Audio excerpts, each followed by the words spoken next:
am with Product Shop Pop, and I'm one of the Flourish experts in photography and Photoshop. And I'm going to be answering your Photoshop questions today, but I thought I would start with 5 tools that will get you started in Photoshop if you've never used Photoshop. So if you know these 5 tools, you'll be able to do edits on your photos, and this should at least get you started. So the first one we're going to start with are layers. Layers are the building blocks of Photoshop. And you control them in the layers panel. So if you don't have a layers panel, what you want to do is go to Window, Layers, and that's going to open the layers panel. And you can see over here, I have layers, and I'm just going to close these just so we can see all my layers. So you can see I have different layers, and we can do a lot of things in the layers panel. One, we can turn our layers off and on. So if we do an effect with a layer and we want to see what it looks like without it and make sure that we like it, we can turn layers off and on. We can delete layers just by clicking on the trash can, or also dragging the layer down to the trash can. We can add a new layer. So if we wanted to add something new to this, we can add a new layer just by clicking on the new layer button. And then we can also group layers together. So if I wanted to group this blue layer where it says blue with the color blue, what I would do is I press down on my Shift button on my keyboard, and then I'd select all the layers that I wanted. And now I'm going to press Command G if you're on a Mac, or Control G if you're on a PC. And now what I can do is group those together. You can see it's made a group, and now I can turn these off and on. You can also change the opacity of layers. So here is our yellow layer. If I change the opacity of this layer, you're going to start to see what's underneath.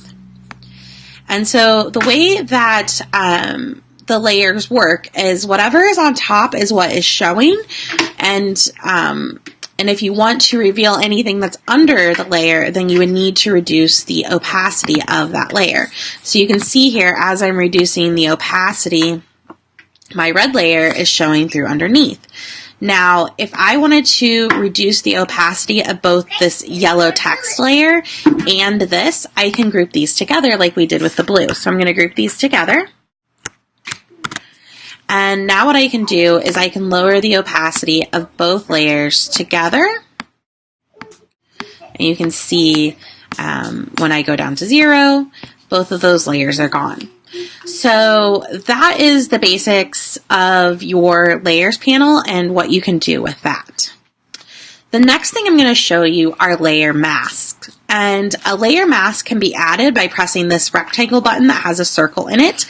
And when you add a layer mask, the important thing to remember is that black reveals and white conceals. And so you want to paint with black or white, or select and fill black and white in these areas, and that is what is going to remove or reveal parts of your edit. And layer masks are very important when you want to selectively edit something. So if you need to brighten just one part of your product, or you want to add some contrast to just the product, or maybe more saturation to your product or less, layer masks are what let you do selective edits. So I can paint over this with black, and I'll go more into exactly what the brushes do in a little bit, but I can paint over this with black, and you can see now in my layer mask where I've painted in black, it has concealed that text. So you could make a selection, and here I'm making a selection using this ellipse tool, and I kind of did a really bad job of making my selection. Here, let me make another one. Okay, so I can make a selection, and now I can fill this selection on this layer here. I'm going to make a layer mask. And it's done the opposite. So if I need to flip my layer mask, I just press Command I or Control I. Now I've made a layer mask where it's just showing this little narwhal that's under here in this layer. So if I want to move him under there and position him better, I can do that. I can select him in my layers panel and move him around. So those are layer masks, and they become really important with selective editing, but you can also do fun stuff like this. And the important thing to remember with layer mask is when you are using them, you want to make sure that when you click on the layer mask to actually make your edit, and you are going to have another rectangle that shows up with the 4 corners highlighted, and that is going to mean that you have the layer mask selected. And white reveals, so you can see in this layer mask, everything that's in the white of this purple layer is showing, and then anything in the black is not showing. And that is why this layer under here, so this is my layer under here, and that's why it's showing on this layer. It's because we used a layer mask. So now we're going to get into the editing portion, and what I'm going to show you is what is called a levels adjustment. So if there was one adjustment layer, and we have all of these adjustment layers here that you can use in Photoshop, but if there was one adjustment layer that I would say would be really good for you to learn, it would be the levels adjustment layer, because you can do a lot with it, and I'm going to show you what it looks like. So we're going to add this here, and you can see. Actually, let me delete these layers so we can actually see my picture. So here is my levels adjustment layer, and you can see it is showing the histogram, and the histogram is what gives you the information about the tones and the shadows and stuff in your image. And you can see here that the levels adjustment gives you your histogram. And so one nice way to add some brightness and contrast to your image is to make sure that the histogram, these bars right here, so you have your highlights here and your blacks here, and then this is the midtones, so these are like the shadows in the middle. So one way to quickly add a little bit of pop to your image and just kind of brighten it up and add some contrast is to move in these the shadows and the highlights. So you always want to make sure that it's touching the edge of the histogram. And I know you can't see it very well, but it doesn't quite go to the edge of the histogram here. So I'm moving this over. So my cursor here is meeting the edge of the histogram, and I'm going to do the same on this side. And you can see that that just added some contrast. So you can see if I turn this off and on, it added some subtle contrast. And now what I'm going to do is I'm going to lighten this. So I'm going to move this over here. And this is going to lighten the image. So you can see with just a couple clicks, I was able to make the image lighter and brighter and add more contrast. Now, if I wanted to add even more contrast, I can move these in a little bit more. You just want to watch moving them in too far, because you will blow out your highlights, and you can get some clipping, but you can move it in a little bit. So you can see here that with the levels, I was able to really add some nice light and brightness to this image and do it really quickly and really easily. Right, so the next tool I'm going to show you is the brush tool.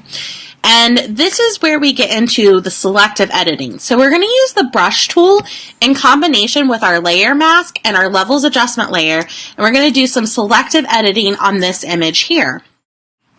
So the first thing I'm going to do is I'm going to do an overall levels layer, and I'm going to change the overall brightness and everything of this image to get it edited pretty close to where I want it. So you can see here my histogram, it kind of falls short here, so we're going to move this over to the edge of the histogram. You can see that added some brightness, and then we're going to move this one over just slightly to the edge of the histogram again. And then I'm going to use the midtone slider, and I'm going to add a little bit of overall brightness to the image. But you can see I can't go too far, because when I start to go too far, like, I really feel like the background should be lightened more. But when I start to go farther, it's really making those cookies be washed out. So I don't want to do that. So I'm going to move it just so it's a little bit brighter and the cookies still look true to color. And now what I'm going to do is I'm going to create another levels adjustment layer. And I'm going to brighten it, and I'm just paying attention to the background here. And so I'm brightening the background. And now the background is bright, but I need to do something about these cookies. So remember I told you when we talked about the layer mask that black conceals. So I want to conceal this effect over the cookies. And so the best tool to be able to conceal things nicely and smoothly when you're using layer mask with editing is to use our brush tool. So this is our brush tool here. And what you're going to want to do is you're going to want to use a nice soft brush. So I'm going to show you how to reset your brushes if you're not really sure. You just go to this, you just go here to this little gear, and then you would just go to Restore Default Brushes. So you can see here I have the soft round brush selected. You want to make sure that the hardness says 0%. So let me show you what happens if you were using a hard brush. So now I'm going to use this hard brush. I have my layer mask selected. I have my black selected. And if your colors show something other than black and white, you can reset those on your keyboard just by pressing D. And then X is going to switch between the foreground and background color. So if you need to switch back and forth between black and white, you do that by pressing the X, and D is going to reset them. So I'm going to make sure that I have my black selected. Now if I were to use a hard brush, you can see here that it isn't, it's really harsh. Let me zoom in here. The selection is really harsh. It doesn't blend in at all. So it makes my edit look really blotchy, and we don't want that. What we want is a really soft, edit. We want it to blend in. So what I'm going to do is I'm going to switch back to the soft round brush. Hardness is 0. And now I'm going to brush over this. One thing that is a little trick with the brush tool, you can see I'm making my brush bigger and smaller. You can do that with the left and right bracket keys. So the left bracket key makes it smaller and the right bracket key makes it bigger. So now I'm going to brush over this, and you can see with the soft brush that it's really kind of, it's gradually doing the edit because the edges are soft, so it blends in better. And if you go too far, all you have to do is just press your X button, and that's going to change it back to white. So if I wanted to brighten this back up down here, I went a little too far, and I want to make sure that I'm brightening up that shadow. You just switch the keyboard.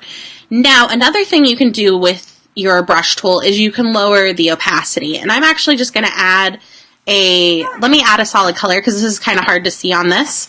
And I'm going to add a solid color here, and I'm going to brush over this. So you can see here, if I were to paint with black, it's going to completely show what's underneath. Now, if I wanted to just add a little bit of lightness, like so maybe it needs to be brighter in one area but not quite as bright, we can lower the opacity of our brush. So by lowering the opacity of my brush to, I have like 38%, you can see here that it's not revealing as much. So if you need to gradually add something in, you can do that by changing the opacity of your brush tool. So another little shortcut that you can do with the brush tool, which is nice when you're editing so you don't have to go and click on the sliders. If you click on your keyboard 1 through 10, it's going to raise the, so 1 is 10, 2 is 20, 3 is 30. If you do it quickly, so like if I did 1, 3 really quick, it would do exactly 13%. And then when I click 0, that takes you back up to 100. So that's another little shortcut that you can do with the brush tool. So that's the brush tool. So for the final tool that I'm going to show you is the quick mask mode. And with quick mask mode, what it allows you to do is it allows you to make your mask first and then do your edit. So if you remember with this one, what we did on the second levels is we made everything a lot brighter and then we brushed it off. So you're just doing the opposite. So you're selecting the area that you want to edit and then you're doing the level. So it's really nice when you're doing those selective edits because you can see that selective edit right away, so there's less guesswork with it. So we're going to edit this image, and this image isn't bad. straight out of camera, but you'll see with the edit, what we're going to do is we're going to put more focus on her and give her more contrast and focus and make her eyes a little brighter, and then make the background not as noticeable. So what we're going to do to enter quick mask mode, we are going to press Q on our keyboard. So you're just going to press Q on your keyboard, and you can see that that makes your layer it makes your layer turn green, and that's fine. I'll just show you how I have mine set up. If you double click right here, this is your quick mask. If you double click on that, it'll show you how you have it set up. So I have mine set to selective areas. My color is green. You can change it to whatever color you want. And then I have my opacity at 50% so I can see what I'm doing. So you press Q to enter quick mask mode. Now I'm going to paint over her face, and I'm going to do it with the black. So you want to make sure that your brush color is black, but it's going to show green. So I'm going to paint over her face. Now I'm going to press the Q on my keyboard. That's going to exit quick mask mode. And now I'm going to add my levels adjustment layer. And you can see here that it's selected just her face. So I'm going to pull this in on my histogram, and you can see that I added a lot of contrast to her face and really made her face pop. And now I'm going to do the same, and I'm going to do it with the eyes. So I'm going to make my brush smaller by pressing that left bracket key. I'm going to enter quick mask mode. I'm going to paint over her eyes, and we're going to add some contrast to her eyes and really make her eyes pop.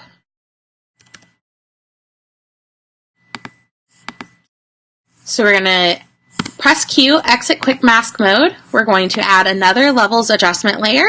And now I'm adding that contrast to her eyes and brightening those. Now I'm going to work on the background. So I want to mute the background down a little bit. So I'm going to make my brush a little bit bigger. I'm going to enter quick mask mode, and I'm going to select these background areas here. And now I'm going to press Q. I'm going to exit quick mask mode. I'm going to add my levels adjustment layer.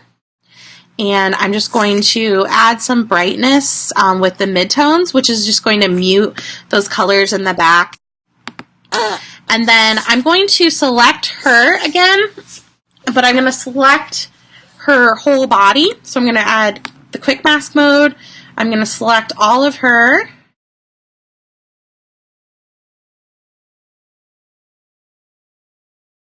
I'm going to press Q, and now I'm just going to add just a tiny bit more contrast just to her to make her pop a little bit more. So we're just sliding this in just a tiny bit.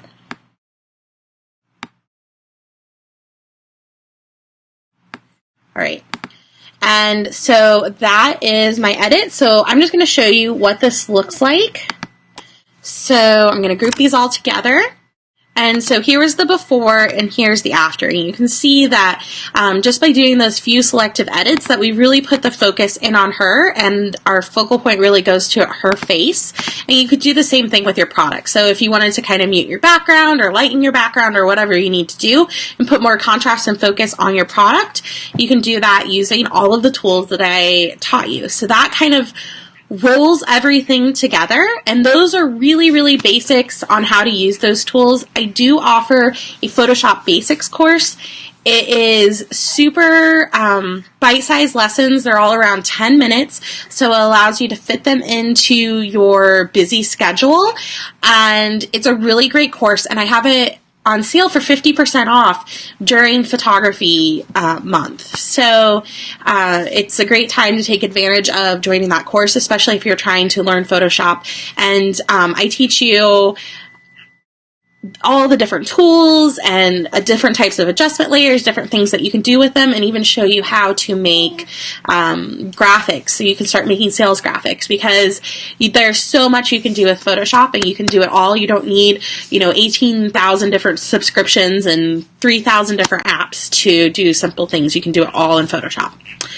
So what questions do you have about Photoshop?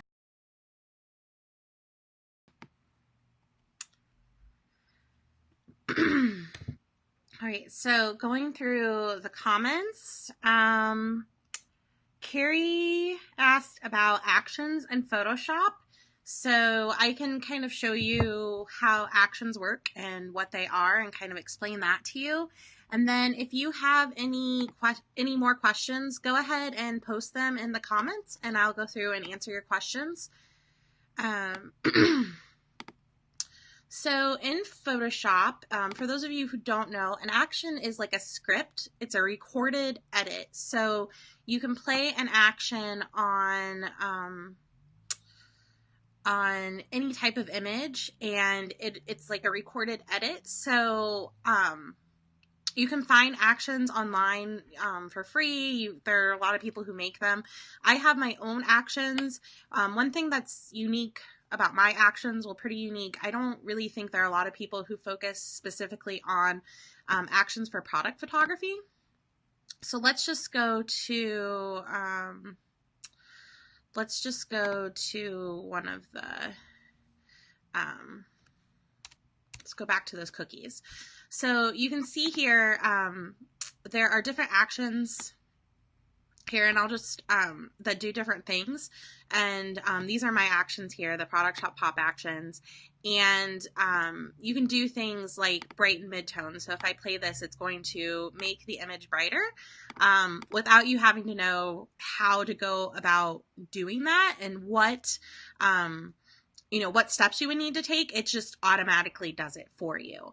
And then if I wanted to, maybe I wanted to make these cookies a little bit more vibrant, I could play the paint vibrant color. And my actions, they pop up little instructions. So if there's something specific you need to do, it's going to tell you what to do. So this is saying to brush on the mask with a white brush at 20 to 30% opacity. So I'm going to select my brush tool. I'm going to take it down to 20% opacity. I'm going to make my brush white, and now I'm going to paint over those cookies here, and it's adding a little bit of vibrance, and I can build up the effect as I want to. And you can see that it's making those cookies more vibrant. And so that's what a Photoshop action is. That's what it does, and that's how they work. It's basically a scripted programmed edit that you can make. So it's almost like a filter. But my actions are designed specifically for product photography, and they just make it really easy to edit. I am working on a set of actions for like lifestyle images. I do not have them all done yet. But I am working on some. I have a couple done. I can play one. So here's one, and these are more of like, these give it more of like a mood, and they're more like one-click type actions. So I am working on something like that, which hopefully will be done in the next week or so. And then I also have actions for if you do modeled photography, I have actions that will take your images. Like, let's say you have to take a picture in the middle of fall and you are selling like a hat and scarves and you want it to look like there's snow. I have my winter pop actions, which add winter tones and snow to your images. And then let's say you have to shoot your fall images in summer and there aren't any fall leaves. I have actions that will take, your summer images and turn them into fall type images. So there's lots of things that you can do with actions. So, okay, and then Emily asks, she currently has Photoshop Elements version 8. So they're on version 18 now, so that's like 11 years old. It's really old. I'm not familiar with Photoshop Elements 8. I don't think I've used anything older than like 13. But no, you can do levels and elements. So everything that I showed you in the video, you would be able to do in Elements, but it is Photoshop Elements is a more limited program than the full Photoshop.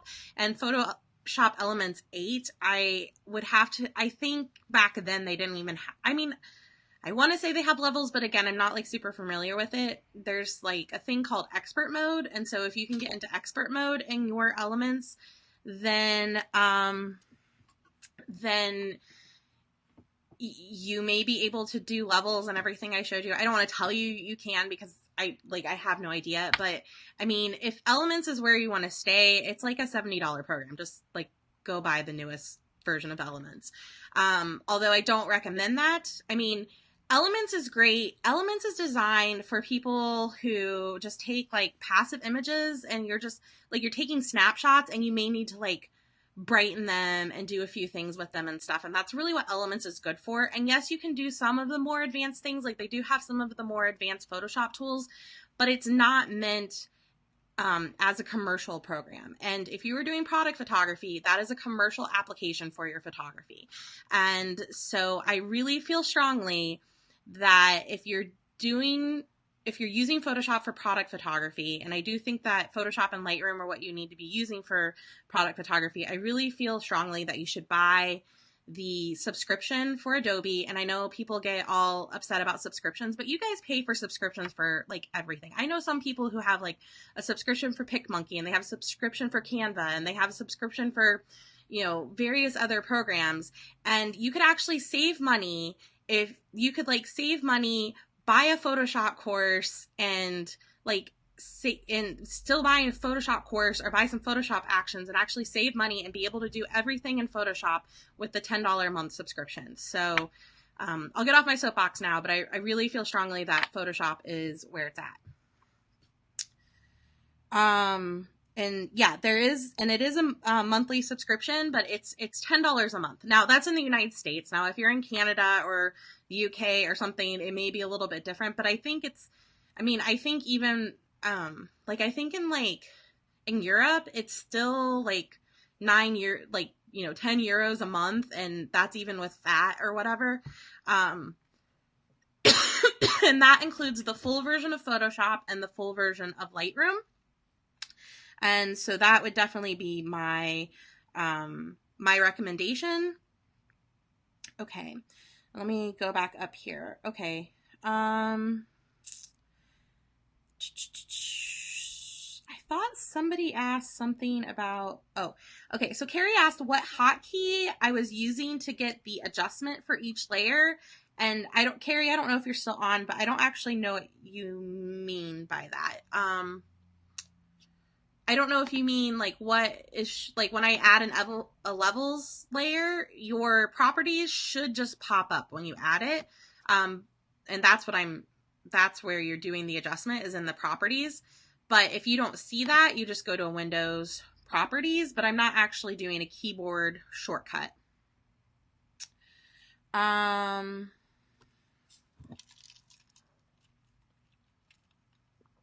right. All right. And,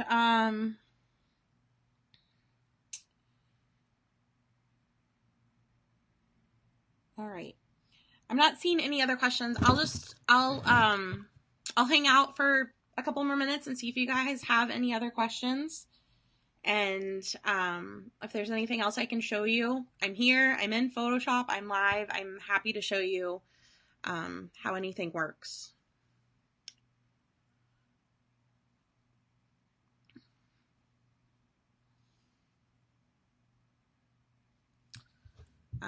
I can also, I can show you guys a couple things in Lightroom if you'd like. If anybody's interested in that, I can kind of give you like a little tour of like what Lightroom is like. I don't want to do a survey right now.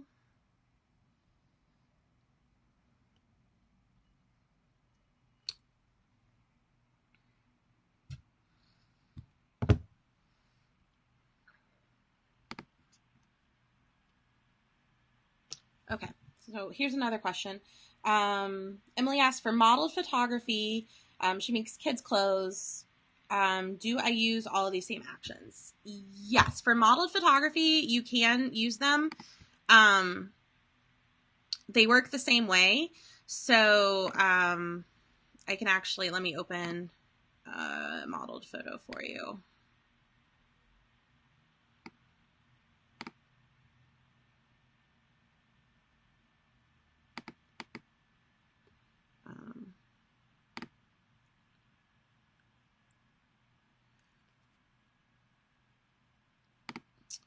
Okay, so it's not a different ballgame for people. I mean, in some ways it is, in some ways it isn't. If you're doing, usually with product photography, you're doing pretty clean edits, unless you're doing something like this, where this was what I was talking about with the fall actions. So this is actually the original image here. So you can see this was taken in the summer. And so this was my fall actions. And so what I did was I turned the summer image into something that looked like it was taken in fall. But if you just wanted to do like a clean edit on this, so like if I just wanted to like brighten this and fix any of the colors or anything, you're still going to want a clean edit. So because you're going to want to to make it look clean. So you could play, maybe you could brighten the midtones and maybe brighten some of the shadows, and then if you needed to adjust it, you just lower the opacity of the action. And maybe I want to brush it off of her a little bit. So they still work for people. They're just clean edits. Now, if you want something that's a little bit more, it just makes like a clean edit like that.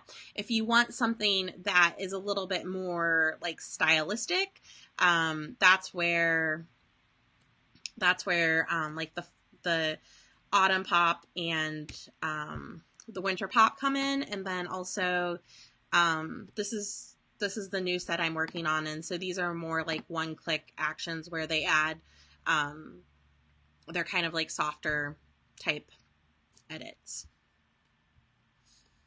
So all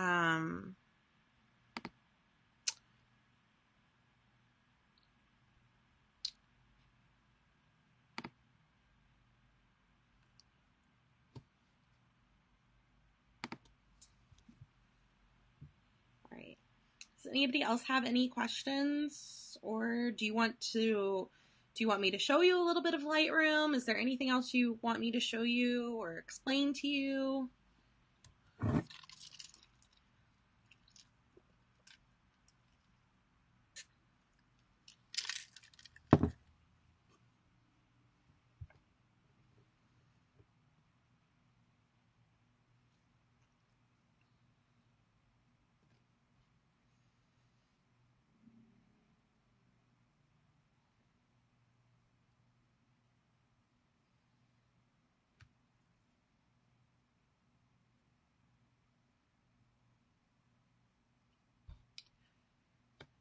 Okay.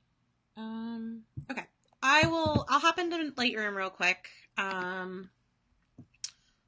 Switch this. All right. So, this is Lightroom, and some people will do like all of their edits in Lightroom, and they completely just use Lightroom. Lightroom is more of a raw processor than like a full editing program, where Photoshop is like a full editing program, and you can do like all of your full edits. You can make graphics. You can, you could do all the layers and all of that kind of stuff. Lightroom is more, you're just doing overall edits. Now, there are brushes, and you can do some selective adjustments, but you don't have the same, like, you don't have as much masking capability, and you don't have as much control over those selective edits. So Lightroom is really good. And if you're only using Lightroom, like, honestly, like when I edit my images, like when I do like pictures of my kids and stuff, I do most of the edits in Lightroom. And you can just use Lightroom. I have been using Photoshop for years though, so there's just things that Photoshop can do that Lightroom can't. You can also make like your you can make all of your like social media graphics and all of that kind of stuff in Photoshop, where you can't do that in Lightroom. So that's why I think it's good to know both. Lightroom is pretty easy to use.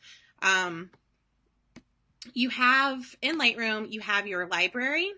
And so this is, sorry, pardon me. These are your images from your computer. You have to import them into the library, into the catalog, into Lightroom.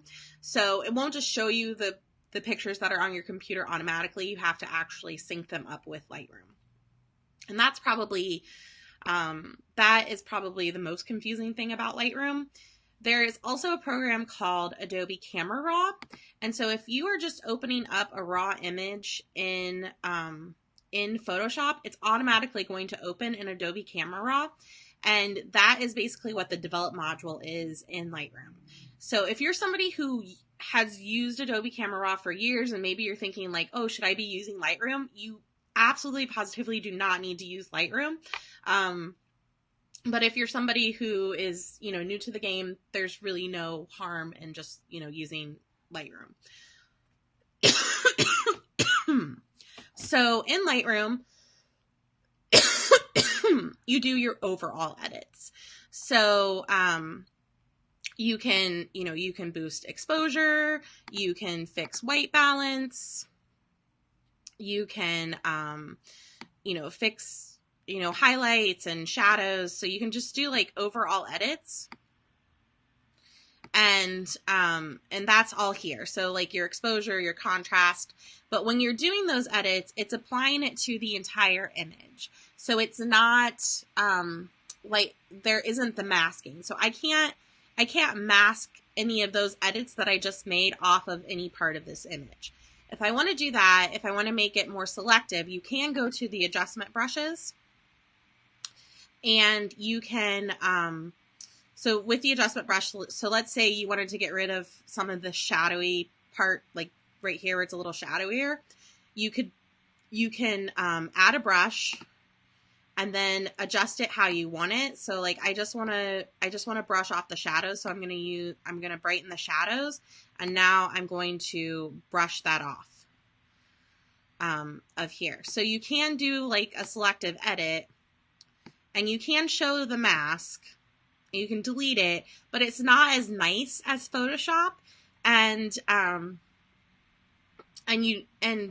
I know I only showed you levels, but there are so many really awesome adjustment layers in Photoshop that do so many awesome things that you kind of are missing out if you're just using Lightroom. But and now you don't have to do this on every single image, and you don't have to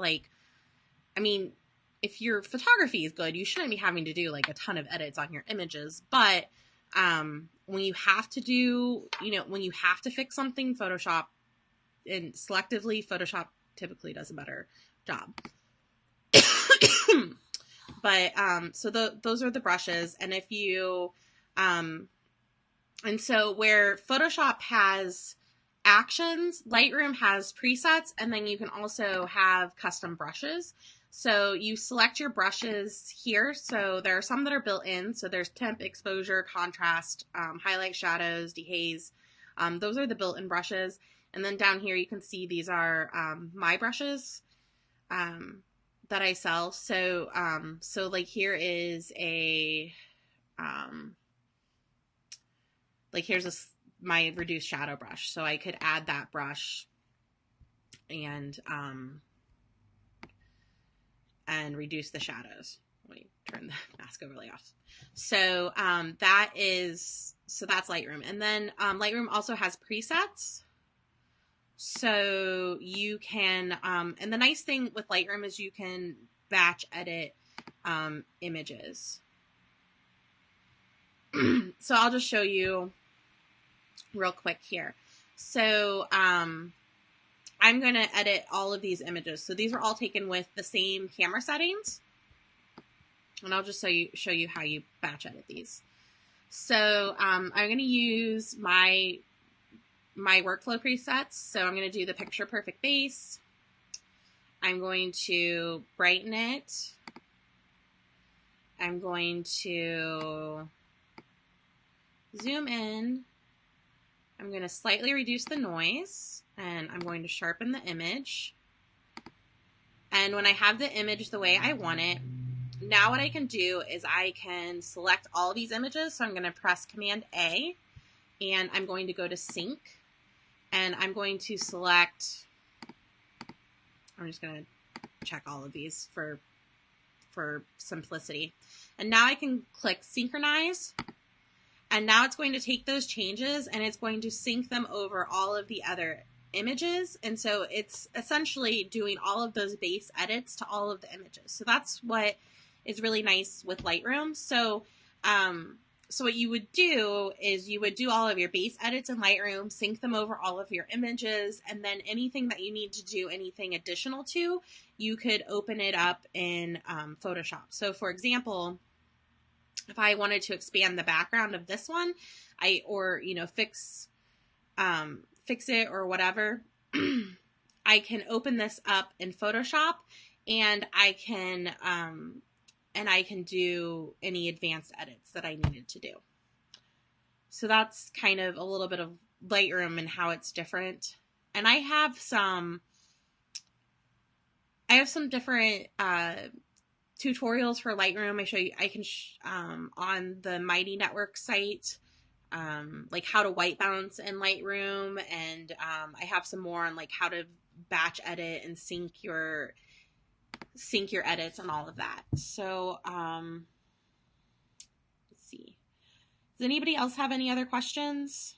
It looks like everybody has hopped off, so hopefully I wasn't boring you. If I don't, I'll give you guys a few more, I'll give you guys a little bit longer, and then if I don't see any more questions, I'll go ahead and hop off.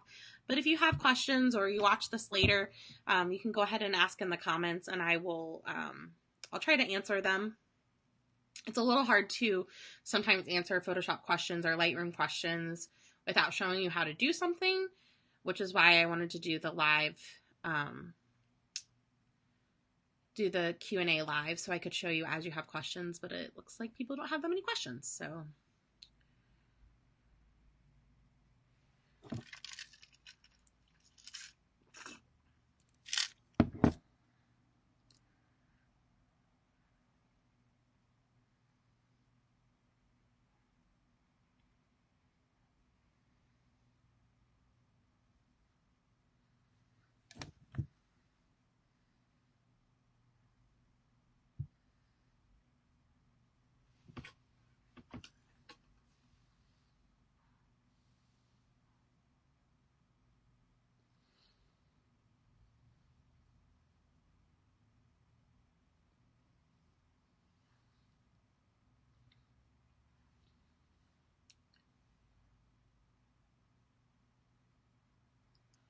All right, I'm gonna hop off. Thanks for watching, everyone, and I will be around for the next 20 or 30 minutes if anybody has any more questions. So I will see you guys next time. Bye.